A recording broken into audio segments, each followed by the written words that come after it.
예, 반갑습니다. 경북대학교 인문학술연구원에서 지역민과 청소년들의 인문 역량 강화를 위해서 강좌를 개설했고, 그 가운데 저는 외국인 이주자의 생활 철학에 대해서 잘 모르지만 이야기를 좀 해야 될 것 같습니다. 먼저 제 소개를 드리겠습니다. 저는 현재 경북대학교에서 강사로 있습니다. 강의하는 과목은 논리와 비판적 사고, 과학기술과 윤리, 상상과 철학 상담 등을 강의하고 있습니다. 그리고 이런 것과 무관한 외국인 이주자의 생활 철학이라는 주제로 발표하게 된 것은 제가 2008년부터 진량공단에서 이주민 상담소를 해왔기 때문에 좀 그런 경험들이 있다고 봐서 인문학술원에서 저에게 외국인 이주자의 생활 철학에 대해서 강의를 의뢰한 듯 합니다. 그렇지만 제가 그동안 만나왔던 외국인 이주자들을 생각해 봐도 그들에게 과연 우리가 말하는 생활 철학이 있는가 하는 부분에 있어서 저도 좀 회의가 듭니다. 그래서 오늘은 첫 번째 외국인 이주자의 생활 철학에서 외국인은 누군가, 두 번째로 이주자는 누군가를 중심적으로 살펴보겠습니다. 그 내용으로는 제가 실제로 상담하고 겪어봤던 외국인 이주자, 그 중에서도 결혼 이주 여성과 이주 노동자들 중심으로 이야기가 될 것입니다. 그리고 세 번째, 네 번째, 생활은 뭔가, 철학은 뭔가 이런 부분은 워낙 복잡하기 때문에 오늘은 짤막하게만 언급하도록 하겠습니다. 그리고 동영상 강의에 일반 학생들과 지역민들이 접근했을 때 집중도가 30분 이상을 넘어가면 떨어진다고 합니다. 그래서 저는 강의를 가능하면은 30분에서 40분 안으로 한 꼭지를 마치도록 하겠습니다. 자, 그러면 외국인 이주자의 생활 철학이 저에게 주어진 강의 주제입니다. 그렇다면은 외국인은 누군가라는 것을 먼저 사전적으로 정의를 내리고 넘어가야 할 것 같습니다. 한번 보겠습니다. 국어사전에 위키백과사전에도 나옵니다. 외국인 또는 이방인이라는 것은 거주하거나 체류하는 국가의 국적을 가지지 않은 사람을 뜻합니다. 예컨대 우리가 외국에 나갔을 때에도 거기서 거주하거나 체류할 때 그 국가의 국적을 가지지 않은 사람이 되기 때문에 우리도 역시 외국인이 되는 것입니다. 다만 우리나라에서 외국인이라고 할 때는 그 외국인이 우리나라에 현재 거주하고 체류하지만 우리나라의 국적을 가지지 않은 사람을 뜻한다고 할 수 있겠습니다. 이렇게 외국인이라는 말 뜻을 보면은 또 조금 복잡한 의미도 있습니다. 법률상의 지위라는 개념이 있습니다. 예컨대 법적으로, 원칙적으로는 그 국가의 국민과 동일합니다. 예컨대 범죄를 저지르면 처벌을 받는다거나 혹은 다른 범죄 행위로부터 경찰권에 의해서 보호를 받는다. 이런 것들, 법률상의 지위는 원칙적으로 그가 현재 체류 또는 거주하고 있는 국가의 국민과 동일합니다. 그렇지만 참정권, 선거권과 비선거권이죠. 그 다음에 광업 소유권, 그 나라의 광물 자원을 소유할 수 있는 권리, 또 출입국 따위와 관련된 법적 권리에서는 제한을 받습니다. 출입국 관련 법적 권리는 앞으로 얘기하면서 많이 다루게 될 것입니다. 결혼 이주 여성도 그렇고 이주민 노동자도 그렇고 출입국 비자, 그 다음 체류 기간 연장 이런 것들이 늘 문제가 되고 있기 때문입니다. 조금 이따가 볼 결혼 이주 여성의 자녀들 문제가 생겨날 때도 역시 이 출입국 문제가 중요하게 다뤄집니다. 이런 외국인, 그 나라에 거주하거나 체류하지만 그 나라의 국가의 국적을 가지지 않은 사람은 우리나라의 경우 2007년 8월 통계청 자료에 의하면 100만 명에 달했습니다. 이것이 약 10년이 흘러서 2016년 6월에 200만 명으로 2배로 늘어납니다. 그리고 다시 5년이 지나서 2019년 12월에 252만 4,656명을 기록하게 됩니다. 엄청난 수치죠. 그 내용을 보면은 중국인들이 가장 많고, 그 다음에 베트남인, 그 다음에 태국인, 그 다음에 미국인 순서로 분포하고 있음을 알 수가 있습니다. 국적별 현황을 보기 전에 그 국가에 거주하거나 체류한다고 했을 때 보통 90일 이상 장기 체류자를 분류하고 그 다음에 90일 미만의 단기 체류자를 구분합니다. 90일 이상의 장기 체류자는 173만 1,803명입니다. 2019년 12월 자료입니다. 68.6%가 장기 체류자죠. 그 다음에 단기 체류자, 90일 미만의 단기 체류자는 79만 2,853명으로 31.4%를 차지합니다.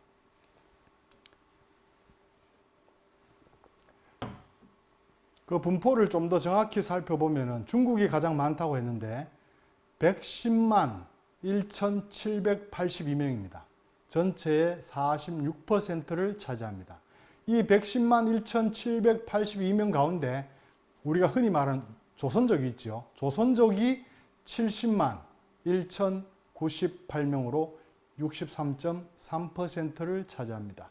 우리나라의 대표적인 황해나 이런 영화에서 조선족들을 상당히 거칠고 야만적인 그런 식으로 묘사를 해서 문제가 많이 되고 있지만 다르게 생각해 보면은 평화롭게 살던 그 조선족 마을에 도시에 한국에서 생존 경쟁이 우선시되고 무한 경쟁이 우선시되는 자본주의적 문화가 유포됨으로 인해서 공동체가 많이 깨어진 측면도 있다고 합니다. 중국 다음에 베트남입니다. 베트남은 22만 4,518명입니다. 그 다음을 이어서 태국인데 20만 9,909명입니다. 네 번째로는 미국입니다. 15만 6,982명입니다. 이 미국인들 가운데에는 우리가 흔히 학원에서 보게 되는 원어민 강사들이 많이 포함되죠. 여담이지만 제가 이주 노동자나 결혼 이주 여성을 데리고 출입국 사무소에 가서 체류기간 연장을 할 때 이렇게 보면은 출입국의 공무원들조차도 영어를 쓰는 영미권이나 유럽권 사람에 대해서는 우호적인 반면에 제3세계, 동남아시아나 서남아시아에서 온 사람들에게는 상당히 좀 차별적으로 대우하는 것을 본 적이 있습니다. 자, 그러면 대한민국은 다문화 사회인가? 252만 4,656명이 2019년 12월 현재 체류하고 있는 대한민국의 외국인 숫자입니다. 이 숫자는 대한민국의 전체 인구의 4.9%를 점유하고 있습니다. 관련 학계에서는 외국인의 비율이 5%를 넘으면 다문화 사회라고 분류한다고 합니다. 이런 수치, 이런 학술적 개념에 근거한다면 대한민국은 다문화 사회로 들어섰다라고 볼 수가 있습니다. 자, 그렇다면 여기서 우리는 또 물음을 던질 수가 있을 것입니다. 다문화 사회란 과연 무엇인가? 이렇게 물을 수가 있겠죠. 역시 사전적 정의를 살펴보겠습니다. 다문화 사회란 말 뜻은 한 국가나 한 사회 속에 다른 인종이나 민족, 계급 등의 여러 집단이 지닌 문화가 함께 존재하는 사회를 다문화 사회라고 합니다. 오늘날처럼 지구촌 시대에는 이런 다문화 사회가 더욱더 가속화되고 있겠죠. 또 다문화 사회라는 말뜻 속에는 국제 결혼이나 문화, 무역, 정치, 공연 등의 국제 교류를 통해서 한 나라, 한 사회 속에 외국인들이 모여서 하나의 공동체를 이루어 사회를 구성하는 현실을 우리는 다문화 사회라 이렇게 부르고 있습니다. 예컨대 우리나라에서도 영등포 가리봉동에 가면은 중국인 거리, 조선족 거리 이런 식으로 하나의 공동체가 형성되어 있다는 것을 알 수가 있습니다. 이렇게 다문화 사회란 말뜻 속에는 여러 집단이 지닌 문화가 함께 존재하는 사회가 다문화 사회다라는 것을 기억해야 하겠습니다.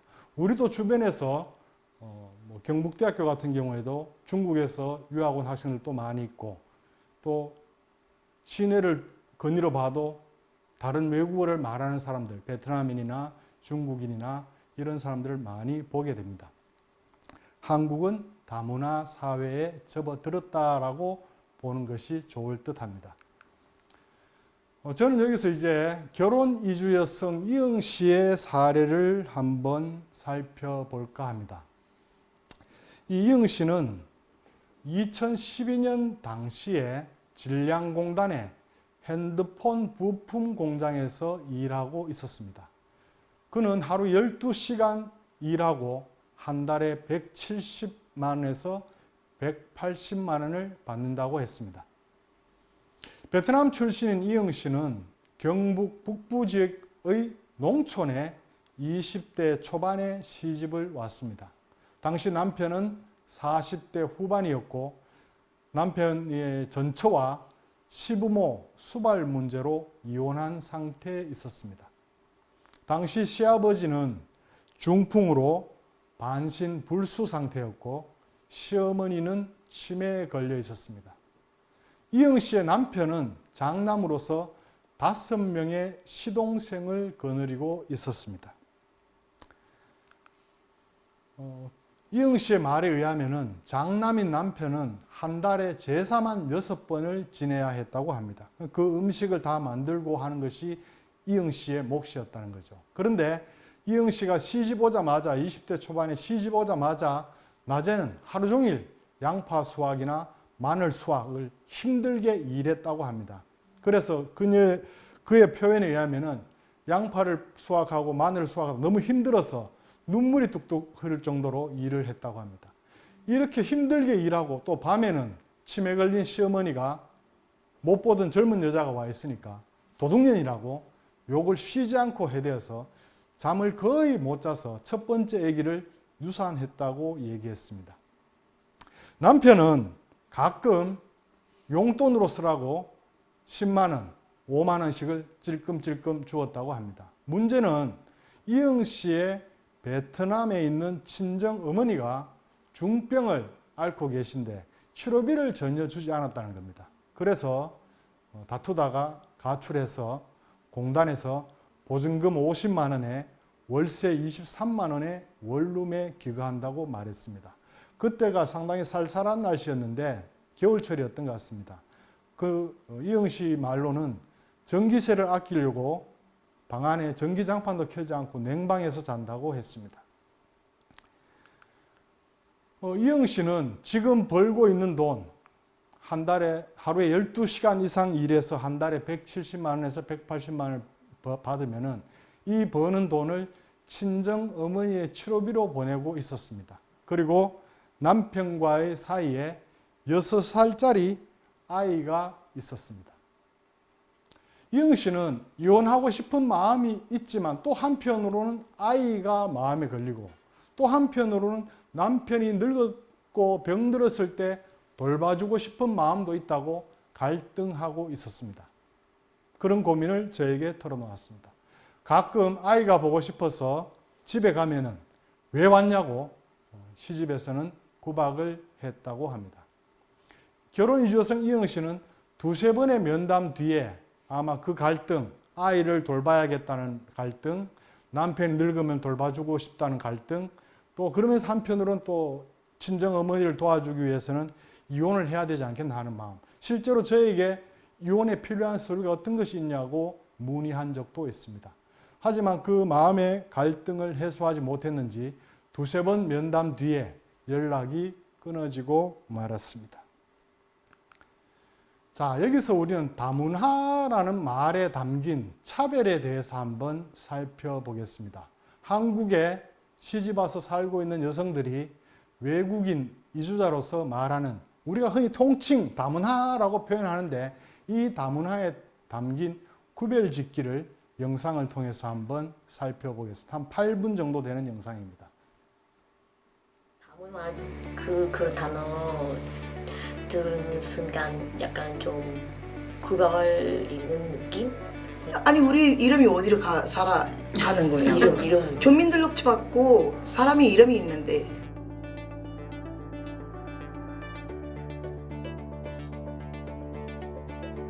아, 예, 안녕하세요. 전 몽골 출신 윤순조입니다. 예, 서울시청에서 8년째 몽골 출신 공무원으로 일했고 지금은 연세대학교에서 박사과정 논문 준비 중입니다. 96년 말에 와서 한국 무역회사 다니다 여기 와서 그리고 한국이 너무 좋아서 왔다 갔다 하다가 2005년도에 남편 만나서 결혼하고. 안녕하세요. 저는 베트남에서 온 드엉하 안푸엉이라고 합니다.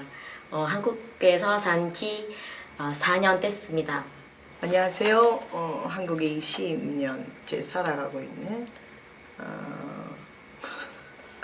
이지여선 자주단지 톡투미 대표를 맡아 있는 이레샤라고 합니다.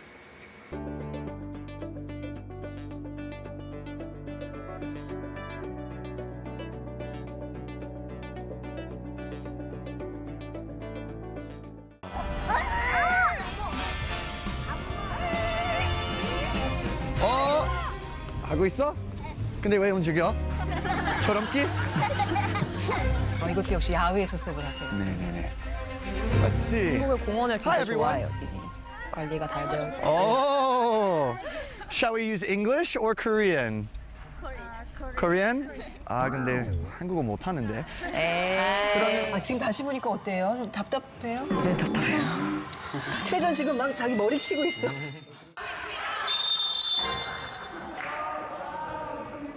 질줄 알았다니까요. 네, 질줄 알았어요. 잘 연습해도 한 번도 안 해봤잖아요. 근데 오늘 뭐 대만족입니다. 네. 되게 재밌었던 것 같아요. 되게 약간 다문화 가정 애들이랑 같이 하니까 뭔가 되게 느낌도 색달랐고 되게 치열하면서도 재밌었던 것 같아요.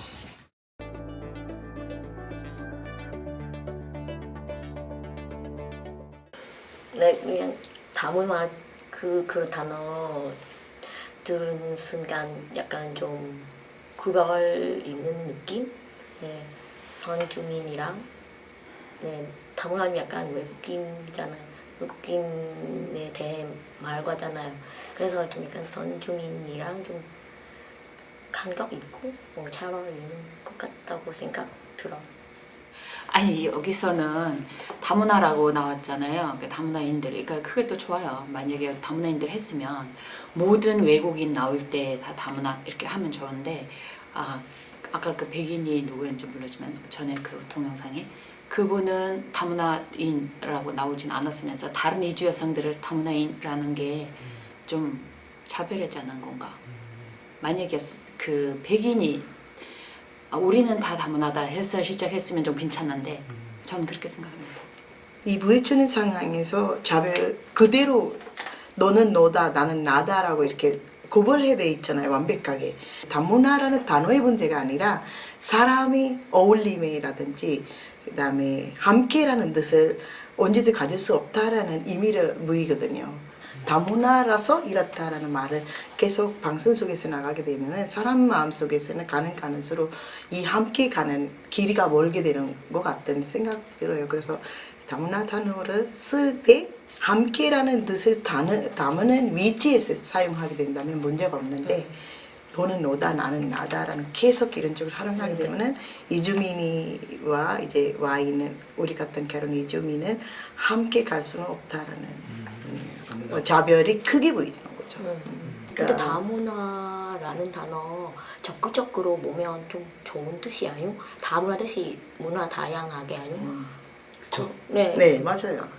적극적으로 보면 괜찮은데 근데 너무 함부로 물으면 좀 이상하죠. 그게가 바로 왜냐면 다문화는 아까 다양한 문화라고 말했잖아요. 그래서 이 단어의 문제가 아니에요. 사람이 그래. 왜냐면 사람으로 붙이는 게 문제죠. 사회로 사용할 때는 괜찮은 단어이기도 하고 사람의 후친이를 넘어오는 게 가장 큰 문제라고 보는 거죠.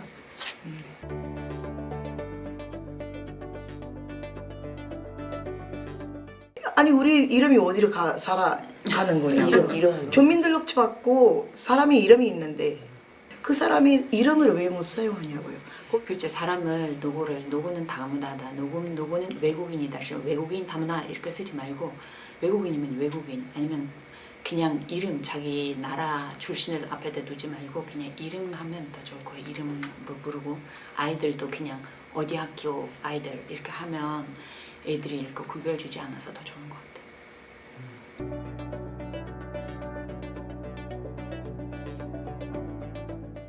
글쎄 우리 애 학교에 와서는 가족 수업을 하는 선생님이 지금 작년 얘긴데 대가족 손들어 그랬대. 우리는 대가족이니까 손들었대요. 그랬더니 다문화 손들어 이랬대요. 그래서 우리 애도 손들었대요. 그랬더니 뻥치지 마 이러더라고요. 그럴 때 아니 어떻게 지금도 그거를 사용하고 있는 강사들이 있다는 게, 선생님들이 있다는 게. 다시 먹고 싶은 한식 1위는 삼겹살, 2위부터 5위는 소고기구이, 불고기, 비빔밥, 삼계탕이었습니다. 치킨은 없어요? 간장게장이 없다니. 간장게장 그 순위 밖에 있나 봐요. 타일러는 뭐 좋아하세요? 타일러는? 저는 국밥. 아니 근데 요즘에 미국에서 한식 파는 분들이 점점 생기는데 다들 불고기, 삼겹살 이런 거 많이 파시는데 국밥을 찾을 수가 없어요. 막 돼지국밥이나 순대국이나 막 이런 거 아예 없어요. 그래서 가면 먹고 싶어지더라고요. 한국 사람이네. 한국 사람이네. 순댓국 좋아해요? 그거 약간 순대국 진짜 좋아. 약간 그 비이상할 수 있는데. 아 그게 새우젓이랑 그게 맞아. 진짜 맛있죠. 야, 오늘 저녁 순댓국이다. 타일러가 진짜 한국 사람이다. 국밥 좋아하면 끝나는 거야. 근데 뭐 한국 사람 다 됐네. 그런 소리 많이 들었잖아.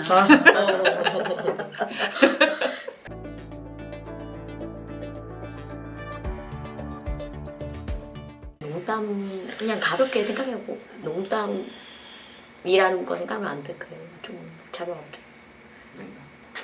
그냥 문제가 없으면은 이게 농담이라고 볼 수는 있어요. 진짜, 이 사회에 문제가 없으면은 말이잖아요. 이게 방송 위에서 하는 말이라고 볼 수는 있죠.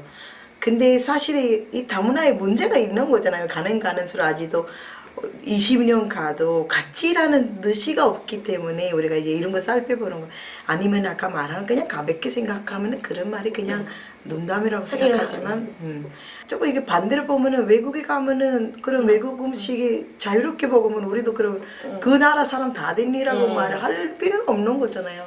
이 언론이나 이런 데서 활용하는 이런 단어들에서 주는 멘트에 따라 사람들이 지금 없다면은 변경이 없다면은 문제가 없어요. 근데 변경이란 자체 강하게 있기 때문에 문제라고 우리가 살펴볼 수 있는 거죠. 근데 한국 사람으로 다 됐나 하는 게 칭찬으로 얘기하잖아요. 사람들은 재밌게 한국 칭찬. 그 사회, 한국 문화에 한국 음식이 잘 익숙해졌다.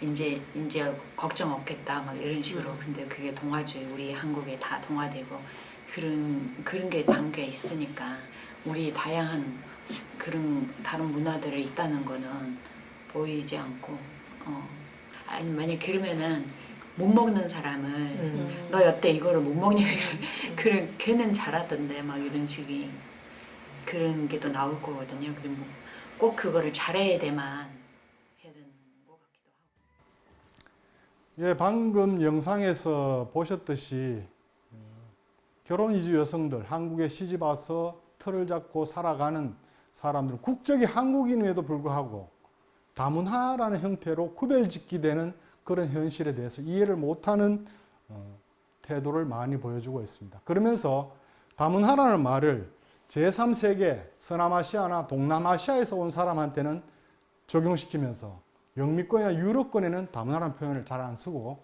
당연히 그들은 여기서 활동할 수 있는 사람이라는 다문화라는 표현을 쓰지 않는 데서 이 다문화에 담긴 차별을 여성들은 결혼 이주 여성들이 스스로 자기 입으로 자기들의 심정을 토로하고 있습니다. 그리고 한 아이의 어머니 같은 경우에는 학교에서 선생님이 가족 조사를 했는 모양입니다. 대가족 손들어봐 해서 손들었는데 그 다음에 다문화 가정 손들어봐 했다는 겁니다. 이 다문화 가정이라는 말이 우리 사회에서 약간의 구별짓기, 차별하기의 의미로 쓰이진 않는지 우리가 좀 조심해야 되지 않을까. 영미권이나 유럽권의 사람들에 대해서는 되게 관대하면서 그렇지 않고 피부색이 다르고 말씨가 다른 동남아시아나 서남아시아 계열 사람들에게는 좀 차별하고 구별짓는 형태로 다문화라는 말을 쓰지는 않았는지 우리가 한번 반성해 봐야 되겠습니다. 자, 그런데 이 이주민의 역사, 외국인 이주자에는 역사가 있습니다. 그 말을 뜻하는 게 디아스포라라는 그리스 말인데, 원래 이 말은 디아스포라라는 말은 흩뿌리거나 퍼뜨리는 것을 뜻하는 그리스어에서 나온 말입니다. 이 말의 디아스포라의 정확한 의미는 특정한 민족이 자의적이든 타의적이든 기존에 살던 땅을 떠나서 다른 지역으로 이동하는 현상을 일컫습니다. 서양에서는 기원전 8세기에 북왕국 이스라엘이 아시리아에 멸망하고, 또 6세기에는 남쪽 유다 왕국이 신바빌로니아에 멸망해서 바벨론으로 강제로 잡혀간 사건을 디아스포라라고 기본적으로 통칭하고 있습니다. 여기서 책 한 권이 생각나는데요. 디아스포라 기행이라는 책이 있습니다. 제1동포 유학생 간첩단 사건으로 박정희 대통령 시절에 오랫동안 고통당했던 서승과 서준식이라는 분이 있는데, 그 형제입니다. 형제의 막내 동생 세 번째 서경식이라는 분이 디아스포라 기행이라는 책을 썼습니다. 짤막짤막한 내용으로 전 세계에 흩어져 있는 디아스포라인들의 어떤 유적지들을 찾아다니면서 그 사람은 왜 그렇게밖에 살 수 없었을까? 그 사람은 왜 그렇게밖에 행동할 수 없었을까? 이런 것들을 아주 깔끔한 문장으로 잘 정리해 놓은 디아스포라 기행이라는 책이 서경식 씨가 쓴 책이 있습니다. 서경식 씨는 한국에서는 제1동포 철학자로 불립니다. 그 자신이 일본에서는 일본 시민권을 가지지 못한, 국민권을 가지지 못한 디아스포라이기 때문에 그런 책을 썼다고 여겨집니다. 시간이 되시면 한번 꼭 찾아보시기 바랍니다. 디아스포라의 사례로 보면은 유대인과 그리스인들의 디아스포라는 고대에서부터 현대까지 지속적으로 일어났다고 합니다. 또 우리가 디아스포라를 생각할 때 제일 먼저 떠오르는 게 집시, 유럽의 집시가 있죠. 이분들은 인도 북부 지역에서 기원한 사람들인데, 이 집시는 꾸준히 이주해서 11세기 무렵에 페르시아에 들어갔고 14세기 초에는 유럽의 노예로 공급되었다고 합니다. 또 19세기 아일랜드인들의 디아스포라 사례가 있습니다. 19세기에 아일랜드인들은 영국, 미국, 캐나다, 오스트리아, 뉴질랜드 등으로 대규모로 이주하게 됩니다. 아마 그 당시 경제적 공황과 기근이 중요한 이유였다고 보여지는데요. 이것은 당시 아일랜드 인구의 45%에서 85% 가까이 이주를 했다고 보여집니다. 그 다음에 우리가 잘 아는 아프리카인들이 있습니다. 16세기에 본격화한 대서양 노예 무역으로 강제로 아메리카 대륙으로 붙잡혀 갔던 사람들입니다. 아메리카 대륙이라는 것은 상당히 특이한 대륙이죠. 일단 남아메리카는 스페인과 포르투갈이 식민지 점령을 했고, 북아메리카는 지금 최강대국으로 손꼽히는 미국이 원주민들을 학살하면서 세운 나라죠. 그러면서 아직까지도 그 문제가 해결이 되지 않아서 원주민의 후손들, 우리 흔히 인디안이라고 잘못 부르고 있는 원주민의 후손들이 연방정부를 상대로 자기들의 조상들에게 행한 미국 연방정부의 범죄 행위에 대한 사죄와 배상을 요구하는 법적 소송이 아직까지도 이어지고 있다고 합니다. 자, 그럼 이제 디아스포라도 살펴봤고 외국인도 살펴봤고 이주란 무엇인가를 한번 살펴보겠습니다. 국제이주기구라는 데가 있습니다. 거기에 사무총장 윌리엄 스윙이라는 사람이 이주는 21세기 트렌드라고 말을 하고 있습니다. 21세기의 유행이 이주라는 거죠. 전 세계 이주자는 현재 10억 명에 달하고 있으며 인구의 7명 중에 1명이 이주자라는 겁니다. 앞서 살펴봤듯이 이주의 역사라는 것은 인류의 역사와 함께 시작했습니다. 우리 민족도 원래부터 이 한반도에서 살았던 건 아니죠. 중앙아시아에서 발원해서 넘어 산맥을 넘고 강을 건너 계속 이주하다가 결국 이 한반도까지 왔던 것으로 역사의 학계와 고고학계에서는 추론하고 있지 않습니까? 그럼 이주란 무엇인가? 이주라는 것은 국경을 넘었거나 특정 국가 내에서 사람이나 집단이 이동하는 것을 이주라고 표현합니다. 즉 반드시 국경을 넘은 경우에만 이주라는 표현을 쓰는 것이 아니라 한 국가 내에서도 사람이나 집단이 이동할 때 이주라는 표현을 쓴다는 겁니다. 그 이주의 기간과 그 이주의 구성원, 그 이주의 원인과 상관없이 어떤 형태의 인구 이동이든지 간에 포괄하는 개념이 이주라는 개념입니다. 난민이나 이재민이나 경제적 이주자나 가족 재결합 등의 목적으로 이동하는 사람들을 다 통칭하는 것이 이주라는 개념입니다. 작년 말입니까? 올해 초입니까? 제주도에 예멘 난민들이 집단으로 들어와서 사회적으로 크게 언론에서 다뤘던 적이 있습니다. 그런 난민들도 이주에 포함되고 있습니다. 자, 이렇게 해서 외국인, 디아스포라, 이주 살펴봤습니다. 그럼 외국인 이주자의 생활 철학이니까 이주자에 대해서도 살펴봐야 되겠죠. 국제이주기구가 정의 내리는 개념을 규정 짓는 이주자에는 첫 번째로는 대상의 법적 지위나 그 사람이 그 현재 있는 국경을 넘었던 국내 어느 국내에 있던 그 국가 내에서 법적 지위가 있느냐 없느냐, 그 다음에 그 이동이 자발적으로 하느냐 타의적으로 하느냐 이 여부, 그 다음에 그 이동의 원인, 그 다음에 해당 국가 내 체류 기간에 관계없이 국경을 넘는 중이거나 국경을 이미 넘은 자 또는 국내에서 거주지를 떠나 이동 중이거나 이동한 자 모두를 이주자라고 부른다는 겁니다. 개념이 조금 복잡한데 대상의 법적 지위, 이동의 자발성 여부, 이동의 원인, 해당 국가 내의 체류 기간과는 아무 상관없이 국경을 넘는 중이거나 국경을 이미 넘은 자 혹은 한 국가 내에서 거주지를 떠나 이동 중이거나 이동하는 사람을 모두 이주자라고 통칭한다는 것입니다. 그게 국제이주기구가 정의하는 이주자입니다. 자, 여기서 저는 제가 상담했던 결혼 이주 여성 희어 씨의 사례를 한번 살펴보겠습니다.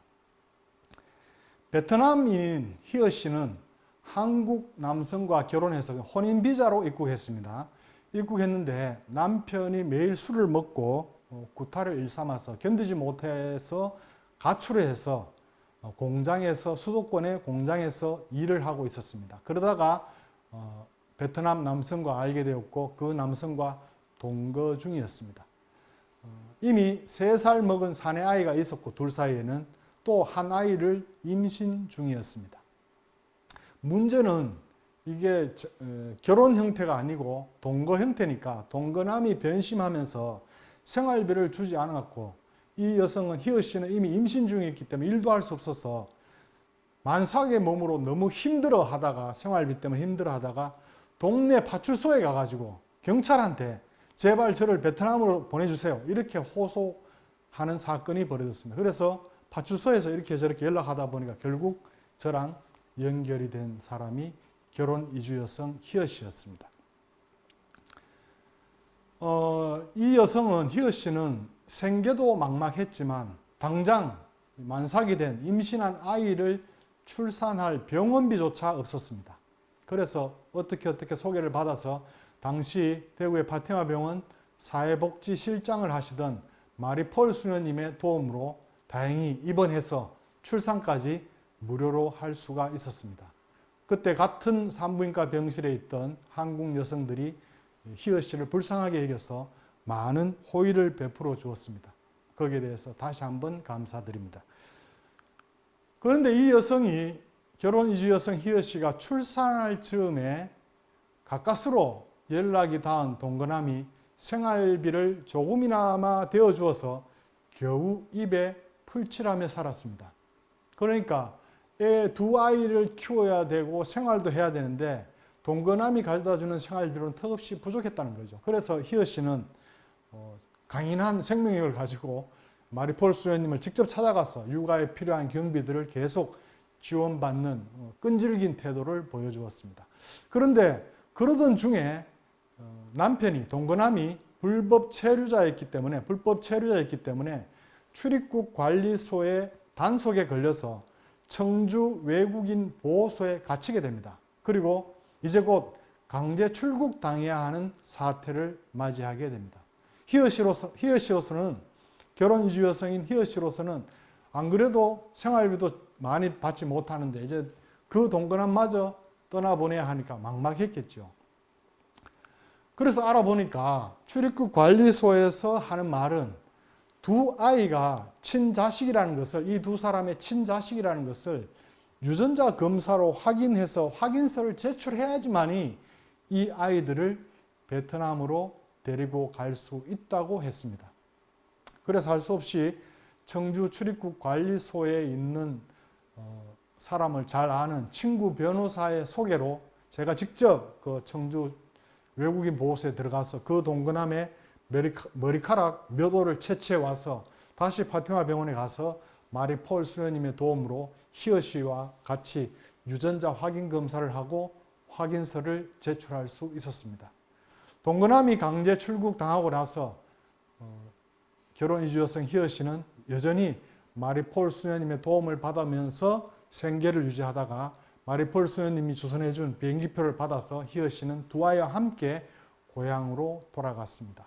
이 결혼 이주 여성 희어씨를 보면 대단히 끈질긴 생명력을 가지고 자신의 두 아이를 지키기 위해서 노력했던, 앞뒤 가리지 않고 무조건 도움을 요청하는 그 적극적인 태도가 아직도 기억에 납니다. 여기서 우리는 결혼 이주 여성들 초기, 지금은 좀 그런 것들이 많이 줄어들었는데요. 제가 처음 시작했던 약 10여 년 전만 해도 베트남 여성이 한국에 오는 것은 좀 매매혼의 성격이 강했습니다. 예컨대 매매혼이라는 것은 우리가 그 역사 속에서 개념으로 등장하는 건데, 신랑 측에서 신부나 신부의 집안에 재물을 줌으로써 성립하는 혼인의 형태나 제도가 매매혼입니다. 이 매매혼은 이때의 재물은 꼭 혼인 전에 주는 것이 아니고 혼인한 뒤에 치를 수도 있습니다. 그런데 이런 매매혼, 대부분의 매매혼에는 인신매매라는 의미가 강하게 들어있다는 겁니다. 그러니까 젊고 노동력이 있는 여성을 실제로 그 집안에, 신부의 집안에 재물을 줌으로써 데려오는 거니까 매매혼의 성격이 강하고 매매혼에는 인신매매의 의미가 들어있다는 겁니다.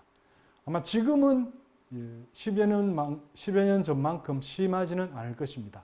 그렇지만 초창기에 베트남 여성들이 오고 할 때는 그런 것들이 상당히 심각했습니다.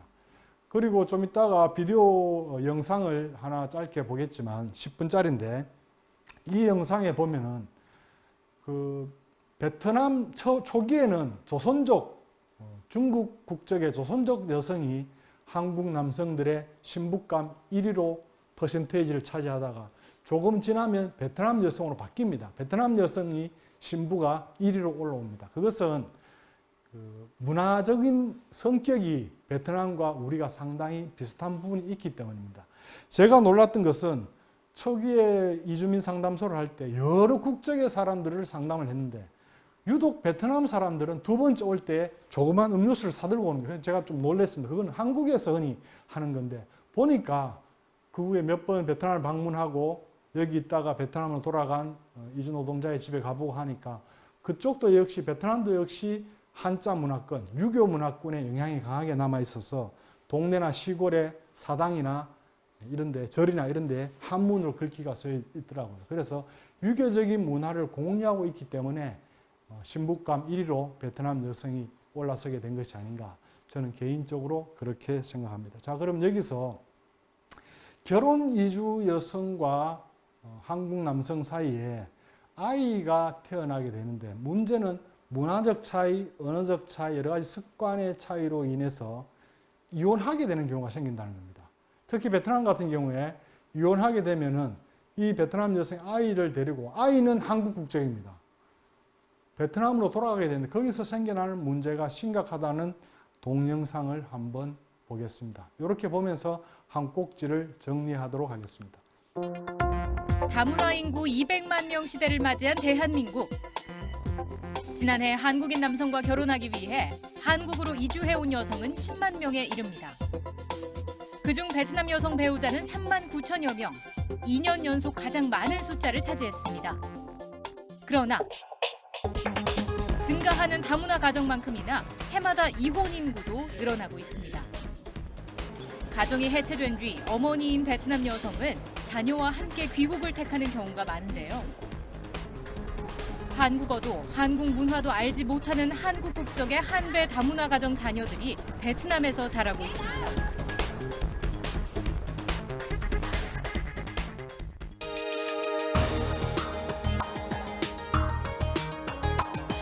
안녕하십니까. 제덕퍼재단 이사장 한우성입니다.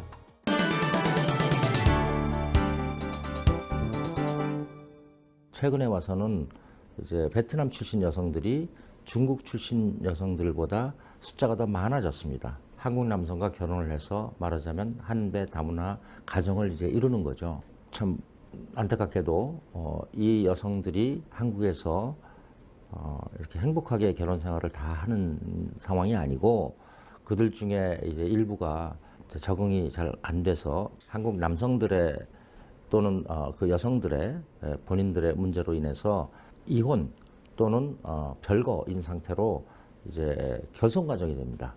결혼을 한 한배 다문화 가정의 약 23% 정도가 이혼을 하고요. 그다음에 별거 케이스는 이제 통계가 안 잡히잖아요. 그런 상태로 이제 돌아가시는데 자기의 자녀들을 데리고 돌아가는 거죠. 이 자녀들은 혈연적으로 보면은 50%는 코리안이고 50%는 베트남인이잖아요. 그런데 국적을 보면 이제 대한민국 국적자가 압도적으로 많습니다. 다문화 가정의 해체, 그 원인은 어디에 있을까요? 영등포 다문화 지원센터에서 베트남 여성들의 상담을 도와주는 현정 씨에게 물어봤습니다.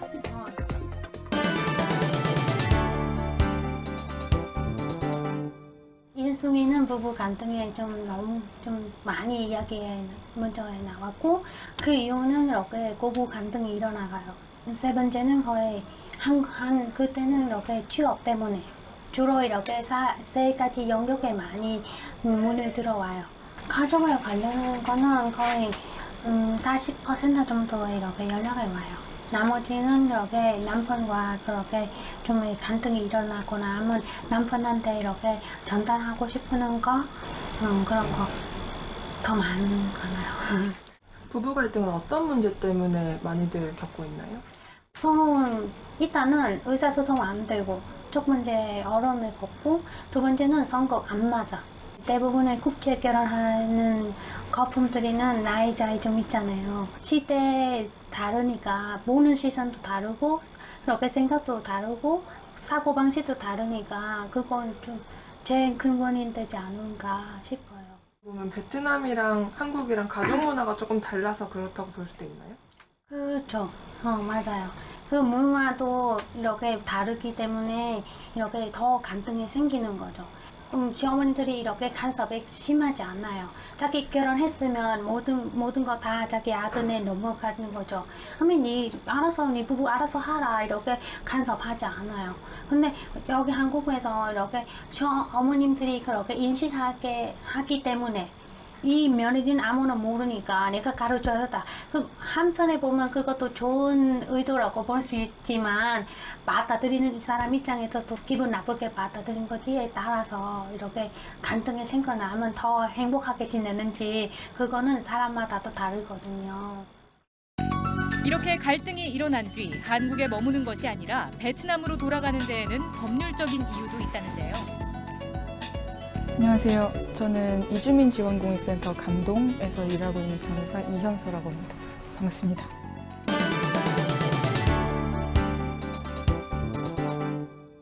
한국인의 일반 이혼 소송하고 다른 게 처리 자격이 걸려 있다 보니까 제일 사실 이혼 소송을 할 때 가장 중점이 되는 거는 귀책 사유가 누구한테 있느냐는 거예요.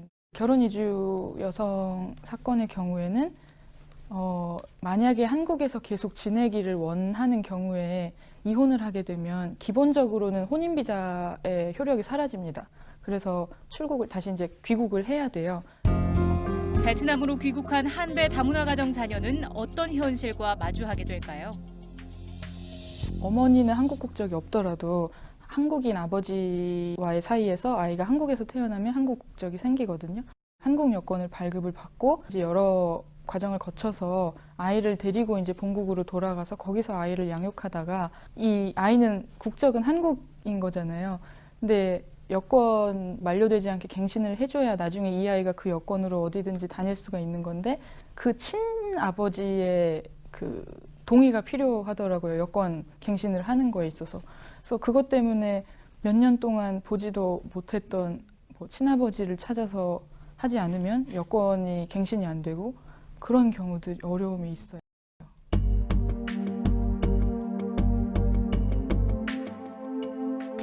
한국 여권을 재발급받지 못하기 때문에 또는 여권 기한을 연장하지 못하기 때문에 이 아이들이 불법 체류자 신세로 전락하게 됩니다. 대한민국 국적을 갖고 있는 우리나라 국민입니다. 법적으로는 재외 국민 그런 거죠. 그러니까 베트남 정부 입장에서는 얘들에게 공교육을 제공해야 될 의무가 없는 거죠. 그러니까 초등학교를 등록을 안 받아주는 거예요. 원칙적으로. 그러나 이제 베트남이 그렇게까지는 안 하고 그러면 아이들을 초등학교에 등록을 시켜라. 그렇게 해서 초등교육을 제공을 해요. 그런데 얘들이 거기에 재학하는 게 아니고요. 청강생으로 공부를 하는 거기 때문에 중학교에 가야 되는데 초등학교 졸업장이 없어요. 청강생이니까. 말하자면 이제 이수증 정도가 있는 거죠. 대한민국 국적을 갖고 있기 때문에 이 아이들이 베트남 정부의 의료보험 혜택을 받지 못해요. 한국과 베트남 두 나라의 정부의 보호를 받지 못하는 인권과 복지의 사각지대에서 자라나게 되는 거죠. 한배 다문화 가정의 해체와 둘러싼 문제. 앞으로 더 나은 사회를 위해 우리는 무엇을 어떻게 해나야 할까요? 비자 문제를 좀 현실적으로 좀 개선을 해야 될 것 같아요. 이게 지금의 비자 체류 자격을 발급해 주는 문제나 연장이나 갱신하는 문제가 굉장히 까다롭거든요. 이게 한국에 있는 가족들이 그걸 빌미로 볼모로 삼아서 외국인 등록증을 이랑 여권을 따로 뺏어서 통제를 하고 관리를 한다든지 이런 경우가 있어요. 그래서 그런 일이 안 생기게끔 좀 비자를 연장하거나 갱신하는 과정에서 기준이 조금 완화가 돼야 될 것 같고요. 그리고 또 두 번째로는 인식 개선이 조금 더 이루어져야 될 것 같아요. 그 베트남 여성분이 한국으로 결혼을 해서 하러 와서 살고 있어도 어쨌든 이분은 베트남 사람이고 베트남에 본인의 가족들이 있잖아요. 근데 이 한국 가족분들 중에서는 너는 이제 한국으로 왔으니까 한국 문화에 모든 걸 다 맞춰야 된다. 근데 우리는 베트남 문화에 맞출 필요가 없어. 왜냐면 여긴 한국이니까. 그러니까 이런 식으로 해서 전혀 우리나라가 지금 지향하는 다문화가 이루어지지 않아요. 그러니까 굉장히 일방 문화로 좀 강요를 하는 그런 분위기로 많이 가고 있어서 현실은 사실은 그래서 조금 더 그런 인식을 개선하는 교육이 좀 더 이루어져야 될 것 같고요. 우리가 지금 우리 국민인 이 어린이들을 돌보지 않는다면 이 아이들의 그 인생이 어떻게 전개될지 하는 것을 우리가 쉽게 짐작할 수 있습니다. 문제는 베트남 정부도 대한민국 정부도 이 아이들이 몇 명이나 되는지를 몰라요. 지금 저희가 갖고 있는 통계로는 애들이 4,000명 정도 될 것이다 라고 통계는 잡고 있지만 그러나 실제로는 그보다 훨씬 많을 수밖에 없습니다. 또 다른 심각한 문제 가운데 하나는 규모를 모를 뿐만 아니라 도대체 어디에 사는지를 모릅니다. 그러니까 분포 이거를 정확히 파악을 해야 되는데 지금 이게 쉽진 않죠. 이 베트남이 아직도 그 유교 문화가 그 전통이 있는 나라라서 이 여성들이 외국에 가서 결혼해서 실패하고 돌아온 여성이다라는 일종의 사회적 낙인이 있단 말이에요. 그러니까 자기가 나 이런 사람이다. 나를 좀 도와달라 이런 말을 못 하는 거예요. 그러니까 그들이 그렇게 용감하게 나설 수 있도록 어떠한 그 사회적인 그런 장치나 시스템이 좀 마련되는 게 대단히 중요하다고 생각합니다. 그러니까 한국어 교육시켜야죠. 또 이 아이들의 정체성 교육시켜야 되죠. 이 아이들이 좀 더 건강하고 또 훗날 한국과 베트남의 관계를 이끌 수 있는 지도자로 이 아이들이 성장할 수 있도록 우리가 지속적으로 관심을 갖고 실제로 현실적으로 도움이 되는 정책을 펴야 된다고 생각합니다.